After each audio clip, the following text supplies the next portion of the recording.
Technique easy এডুকেশনের পক্ষ থেকে শুভেচ্ছা অভিনন্দন। স্বাগত জানাচ্ছি উচ্চতর গণিতের আরও একটি নতুন ক্লাসে। আজকের ক্লাসে আমরা টাইপ 10 এর এমসিকিউগুলোর সমাধান করব। টাইপ 10 আমাদের জন্য থাকছে কি? আমাদের জন্য থাকছে ঢাল, অক্ষের ছেদক বিশিষ্ট সরলরেখার সমীকরণ। অর্থাৎ ঢাল থাকবে এবং সেই ঢাল থাকলে বিভিন্ন অক্ষ এক্স অক্ষ বা ওয়াই অক্ষের সাথে যে সরলরেখা হবে তার সমীকরণ কিভাবে নির্ণয় করব। একটু ভালো করে খেয়াল করে দেখো, আমাদের প্রশ্ন নাম্বার 71 আমরা দেখতে পাচ্ছি এখানে বলা হয়েছে ঢাল হচ্ছে -1/5। ঢালকে আমরা এম দিয়ে প্রকাশ করি, m ইজ ইকুয়ালস টু 1/5। আর এখানে ওয়াই ছেদক, ওয়াইয়ের ছেদক যেটা সেটাকে আমরা সি বা constant term is equals to 3। ওকে, এখন দেখতে হবে যে এই মানগুলো আসলে কোন ইকুয়েশনের জন্য আমরা পাই। যেটা পাবো সেটাই আমাদের সরলরেখার সমীকরণ। তো সরলরেখার যে আদর্শ সমীকরণ সেটাকে আদর্শ রূপটা কি? y equals to mx plus c। আমরা জানতাম কি সরলরেখার স্ট্যান্ডার্ড যে ইকুয়েশন সেটা হচ্ছে y equals to mx plus c। এই c এর মানটা প্লাস হতে পারে, মাইনাস হতে পারে, আবার এই যে m যেটা x এর কোএফিসিয়েন্ট এটা পজিটিভ হতে পারে আবার নেগেটিভ হতে পারে, কোনো সমস্যা নেই। এখন এই প্রত্যেকটা ইকুয়েশনকে যদি আমি এইভাবে সাজাই তাহলে আমরা দেখবো যে কোনটা আমার সেই অ্যান্সারটা আসে। যদি আমি দেখা মাত্রই বুঝতে পারছি, বাট তোমাদের জন্য একটু ভেঙে করাই দিই, তোমরা এটা ক্লিয়ারলি বুঝতে পারবা। দেখো, ফার্স্ট ইকুয়েশনটা যদি আমি নেই তাহলে আসে কি বলতো, 5y, এক্সটাকে ওই পাশে পাঠিয়ে দাও, ইকুয়ালস টু এক্স প্লাস 3। কারণ ওয়াইটা এক পাশে থাকবে, বাকি সবাই অন্য পাশে। এই ওয়াইয়ের সাথে যে 5টা আছে এটাকে দিয়ে ভাগ করে দাও, তাহলে ওয়াই ইকুয়ালস টু তুমি পাবো হচ্ছে x/5, তার মানে হচ্ছে 1/5 প্লাস 3। আমার ঢাল ছিল -1/5, তাহলে এটা অ্যান্সার হচ্ছে না, এই ক নাম্বারটা বাদ।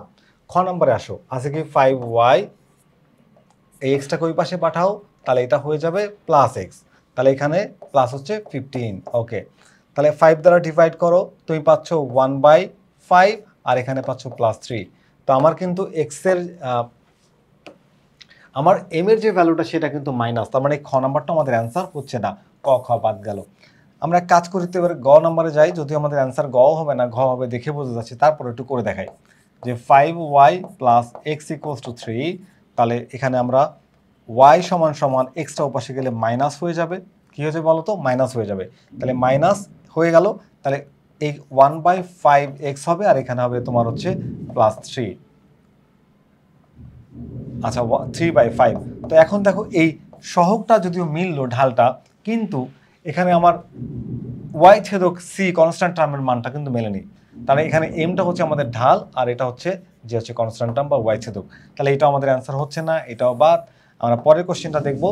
পরের কোশ্চেনটা কি বলা হচ্ছে দেখো, যে 5y, এই এক্সটাকে ওই পাশে পাঠাও, মাইনাস এক্স হয়ে যাক, কি হয়ে যাবে, এই যে মাইনাস এক্স প্লাস হচ্ছে 15।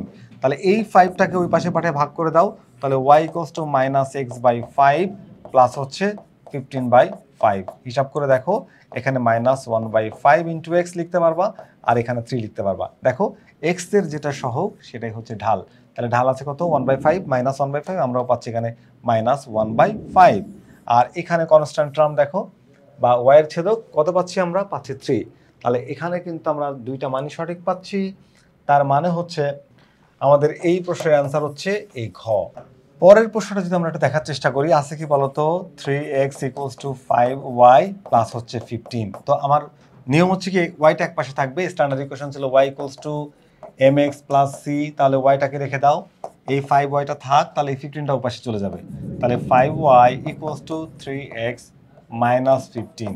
তাহলে 5 দ্বারা ডিভাইড করে দাও, তাহলে y ইকুয়ালস টু 3/5 আর এখানে মাইনাস 15কে 5 দ্বারা ডিভাইড করলে হয় 3।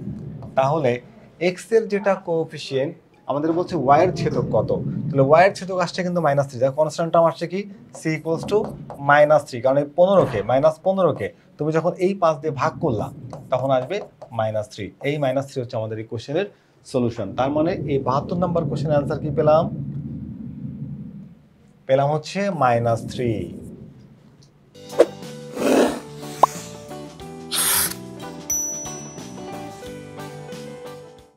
তো পরের প্রশ্নে আমরা দেখতে পাচ্ছি আমাদের 73 নাম্বার কোশ্চেনে বলা হয়েছে 10x প্লাস হচ্ছে 15y ইকুয়ালস টু 30।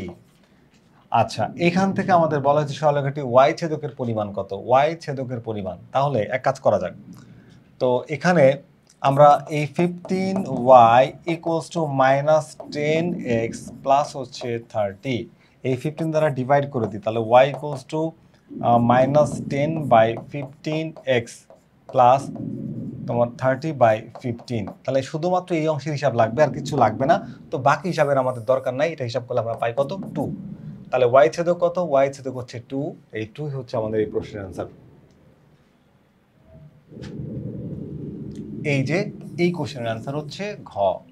যদি আমরা পরের প্রশ্নে যাই, একটা চিত্র দেখতে পাবা, সুন্দর একটা ফিগার দেখা যাচ্ছে, এবং এই ফিগার থেকে আমরা 74 এবং 75 এই দুইটা কোশ্চেনের অ্যান্সার করব। তো দুইটা কোশ্চেনের অ্যান্সার করব এবং খুব মজা করে অ্যান্সার করার চেষ্টা করব। দেখো এইখানে একটা বিন্দু আছে এ, আর এখানে একটা বিন্দু আছে বি। তো বলা হয়েছে কি যে এ বি রেখা এক্স অক্ষের সাথে কত ডিগ্রি কোণ উৎপন্ন করে।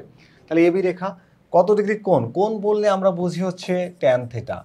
ট্যান থেটা সমান হচ্ছে y2 - y1 divide x2 - x1, অর্থাৎ ভুজ কোটিদ্বয়ের পরিবর্তন ডিভাইড ভুজদ্বয়ের পরিবর্তন। এখানে y2 যদি √3 কে ধরো তাহলে y1 আছে 0, তাহলে √3 - 0 অর্থাৎ y2 - y1 divide x2 - x1, এই ফর্মুলা অ্যাপ্লাই হবে।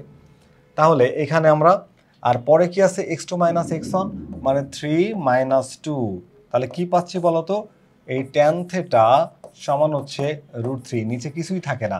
√3 ট্যান কত ডিগ্রি মান বলতো, √3 হচ্ছে ট্যান 60 ডিগ্রি মান, তাহলে 60 ডিগ্রি। দুই পাশে ট্যান ট্যান কাটা, থেটা ইকুয়ালস টু 60 ডিগ্রি। এইটাই হচ্ছে এই কোশ্চেনের সলিউশন। ওকে, তাহলে আমরা পাচ্ছি 60 ডিগ্রি, আমাদের 60 ডিগ্রি অ্যান্সার, তার মানে ঘ হচ্ছে আমাদের এই কোশ্চেনের অ্যান্সার। তো আমরা এখন এই 75 নম্বর কোশ্চেনটা সলভ করবো, এবং এখানে আমাদের বলা হচ্ছে কোণ ও এ বি এর মান কত। ও এ বি বলতে এই কোণটার মান চাচ্ছে, এইটুকুর মান ও এ বি। ভালো করে খেয়াল করো, আমরা কিন্তু একটু আগে এখানকার এই কোণটার মান বের করছি, এই মানটা মানে কোণ, এই যে বি বিন্দুতে যে কোণটা হয় সেই মানটা বের করছি কত ডিগ্রি, 60 ডিগ্রি 74 নম্বর কোশ্চেনে। এখন এই কোণটার মান বের করাটা একটু টাফ, ইজিলি এটা বের করা যাবে না, কতগুলো প্রসেস মেনটেন করে বের করতে হবে। তার আগে আমি প্রথমে এই কোণটার মানটা একটু বের করে আসি, চলো এই কোণটার মান বের করি। তার মানে এটা এক্স অক্ষের সাথে আনত, মানে ঢাল বের করতে হবে। তাহলে ঢাল, আর আমরা লিখবো হচ্ছে, যেহেতু অ্যাঙ্গেল চাইছে তাই আমরা ট্যান থিটা লিখবো। y2 - y1, y2 হচ্ছে এখানে √3 মাইনাস, এখানে এই বিন্দুর স্থানাঙ্ক হচ্ছে 0 আর 0, √3 - 0, আর এখানে কত হচ্ছে বলতো, x2 হচ্ছে 3 - 0, তাহলে কত পাচ্ছে বলতো, √3 বাই হচ্ছে 3, তুমি পাবা হচ্ছে 1/√3, তার মানে ট্যান থেটা সমান হচ্ছে 1/√3। 1/√3 ট্যান কত ডিগ্রি মান বলতো, এই ট্যান 30 ডিগ্রি মান, তাহলে ট্যান থেটা সমান হচ্ছে ট্যান 30 ডিগ্রি, তাহলে থেটা ইকুয়ালস টু 30 ডিগ্রি। মনে রাখো যে এই কোণটার মান পাইছি 30 ডিগ্রি।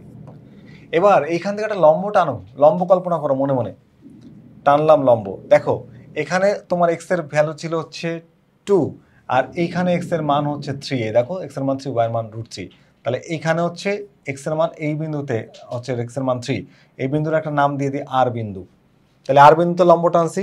এখন তুমি ভালো করে খেয়াল করো, এই কোণটা আমরা বের করছিলাম 60 ডিগ্রি, তাহলে এটা তো 90 ডিগ্রি, তাহলে এই কোণটা হবে কত ডিগ্রি, 30 ডিগ্রি। কারণ কি, সমকোণী ত্রিভুজের 3 কোণের সমষ্টি 180, তাহলে এখানে একটা হলো 60, এই পাশের কোণটা হচ্ছে 90 হলে এটা হবে, এই দুইটা কোণের সমষ্টি হবে 90, তারপর 90 - 60 সমান সমান হবে 30।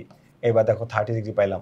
এবার ভালো করে খেয়াল করো, পুরো ত্রিভুজটাকে দেখো, এই যে ত্রিভুজটা আমি তোমাদেরকে দেখাচ্ছি, ত্রিভুজ ও এ আর, এই ত্রিভুজ ও এ আর, এই যে ত্রিভুজটা আমি দেখতে পাচ্ছি, ত্রিভুজ ও এ আর, এর মধ্যে এই কোণটা অর্থাৎ আর কোণটা, এই যে আর কোণটার মান হচ্ছে 90 ডিগ্রি। তাহলে এই এ কোণের পুরো মানটা হবে, আর এই মানটা মিলে হবে, মোট হবে 180। তাহলে 180-র মধ্যে, তাহলে 180 ডিগ্রির মধ্যে তুমি এই 90-কে আগেই বাদ দিয়ে দাও, আগেই কি করবা, বাদ দিয়ে দাও। তাহলে পাচ্ছ কত ডিগ্রি, 90 ডিগ্রি, মানে এই কোণটা আর এই কোণটা যোগফল হচ্ছে 90 ডিগ্রি। তার মধ্যে এই কোণটা আবার 30 ডিগ্রি, আর এই কোণটা হচ্ছে 30 ডিগ্রি, 30 কত হলো বলো তো, এই হলো 30, আর এখানকার হলো 30, তাহলে কত হলো 60। তাহলে 90 ডিগ্রির মধ্যে এইটুকু অংশ আর এই অংশ মিলে হচ্ছে 60, তাহলে এই অংশটা কত হবে, এটা হবে তোমার 90 - 60 সমান সমান 30 ডিগ্রি। তাহলে এই যে অংশটা কোণ ও এ বি, কোণ ও এ বি এর মান হচ্ছে 30 ডিগ্রি। এটা হচ্ছে আমাদের এই কোশ্চেনের অ্যান্সার। আশা করি তোমরা বুঝতে পেরেছো যে কোণ ও এ বি এর মান কত ডিগ্রি হবে, 30 ডিগ্রি হবে। তো এই কোশ্চেনের সাথে আমাদের এই যে টাইপটা, এই টাইপটা শেষ হলো। টাইপের শেষ কোশ্চেনটা কিন্তু একটু অন্যরকম ছিল, মোটামুটি জটিলই বলবো। তা আমি তোমাদের সামনে সহজ করে উপস্থাপন করার চেষ্টা করেছি, জানি না তোমাদের ঠিকঠাক মতো বুঝাইতে পারলাম কিনা, আশা করি আমি বুঝাইতে পেরেছি। আর যারা বুঝতে পারছো নিশ্চয়ই কমেন্ট করবা, আর যদি কারো ডাউট থেকে থাকে কমেন্টে জানাবা। পরবর্তীতে আবারও আমরা এই টাইপের কোশ্চেন নিয়ে কাজ করব। আজকের ক্লাসটি নিশ্চয়ই তোমাদের ভালো লেগেছে। পরবর্তী ক্লাস দেখার আমন্ত্রণ জানিয়ে আজকের ক্লাসটা এখানেই শেষ করছি। আল্লাহ হাফেজ।